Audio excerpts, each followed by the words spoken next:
It was just after sunrise on July 31st, 2022, when a 2018 Toyota Camry roared into the quiet streets of Strongsville, Ohio. 17-year-old Mckenzie Shirilla was behind the wheel. Her 20-year-old boyfriend Dominic Russo and his friend Davian Flanagan crammed into the back seat. A few heartbeats later, the Camry slammed into the brick wall of a business at the corner of Progress Drive and Alameda Drive.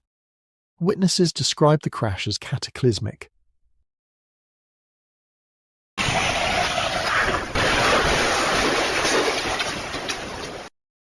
By the time police arrived, Dominic and Davian were dead, and Mckenzie was trapped in the mangled wreck, unconscious, bleeding and badly hurt. What began as an ordinary summer morning was about to become the centre of a nationwide true crime drama. To understand that morning, we have to rewind to the months before. Mckenzie Shirilla was a high school senior from nearby Strongsville. Dominic Russo was a few years older, a recent grad who ran a small clothing business and doted on his nieces and nephews. The two had met as teenagers and dated off and on for 4 years, even moving in together by late 2021. By the middle of 2022, things between Mckenzie and Dominic had gotten rocky. Dominic's mum, Christine Russo, told investigators the relationship had been strained for months. Constant breakups and makeups, heated arguments, even threats. Christine still thought of Mckenzie like family, but she couldn't ignore how Mckenzie was getting more possessive. Behind closed doors, the little blow-ups were happening more often, and friends were starting to worry. One night in July confirmed their worst fears. Sometime mid-month, Dominic called his mum in secret saying he was in a bad situation with Mckenzie. A family friend, Christopher Martin, jumped in his car to help. He ended up following Dominic's Jeep as it drove next to Mackenzie's Camry on the interstate. Over the phone, Martin could hear Dominic yelling at Mckenzie, and through their open windows he heard Mckenzie screaming, "I'm going to wreck this car right now!" When the cars finally pulled over, Mckenzie was flailing her arms and shouting. Dominic scrambled out of her car, shaken, while Mckenzie kept swinging her hands at him. Dominic jumped into Martin's car and they sped off, leaving her alone in the Camry. By the time they got to the Russo house, Dominic was pale and trembling. Looking back, the warning signs were all there. No police reports came out of that highway scare, but Dominic's family never forgot it. Then, just days before the crash, something else came up. Investigators later found videos on a friend's phone, hidden in Dominic's house, showing Mckenzie screaming at him after that fight.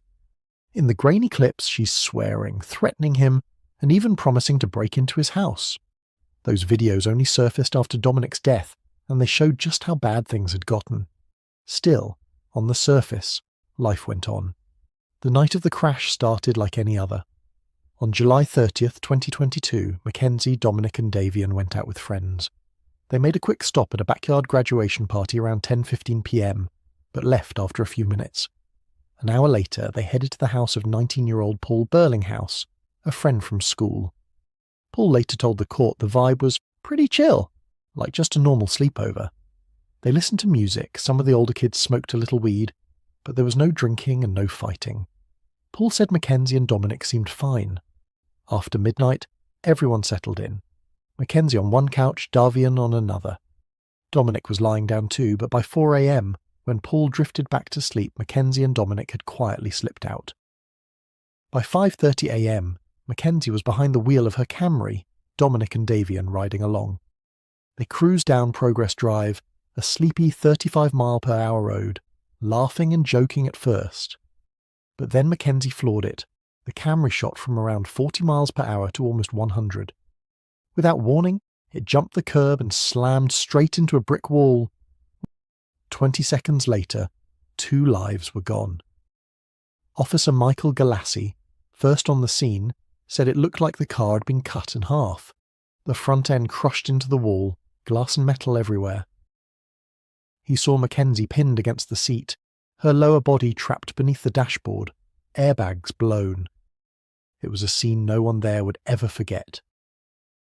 In the front passenger seat was 19-year-old Davian Flanagan. He was slumped back, head tilted upward, not breathing, the kind of stillness that told you right away something was very wrong. His injuries were bad, especially the trauma to his head.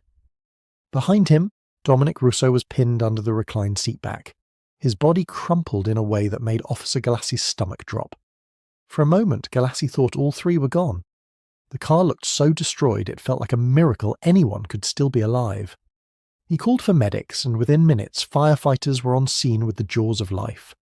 They smashed windows, sliced through mangled metal, and tried to make space to reach whoever was left inside. At first there was only silence. Then, buried under the deployed airbags, came the faintest sound. Mumbling. It was Mckenzie Shirilla, the teenage driver. She was still alive. They got her out and laid her on a stretcher beside Davian. By now she was groaning, barely conscious, but still able to whisper one thing. "How is Davian?" The answer wasn't good. He was technically still alive, and they rushed to get him onto an air ambulance, but he didn't make it to the hospital. Dominic's fate was decided right there at the scene. Medics said there was nothing they could do. Mckenzie was airlifted to a trauma centre with serious injuries to her leg and arm. She'd need surgery, but she was breathing. A blood test later showed she hadn't been drinking. She was awake enough to answer questions, but said she couldn't remember anything about the crash. By the time the sun was up, word had already spread through Strongsville. 2 young men were gone, and it wasn't because of some random tragic accident. The whole community was left stunned and heartbroken. In the days after the crash, detectives interviewed friends and family, collected debris, and pulled the Camry's black box. Inside the car, they also found a digital scale, 2 phones, and a bag under the driver's seat holding 8.1 grams of mushrooms plus some cannabis. Mckenzie denied using drugs, and her blood test showed only trace THC, no alcohol. But the stash became part of the case. The black box data told the real story. For the 4.6 seconds before impact, the accelerator was pressed to the floor. No brakes, no swerves.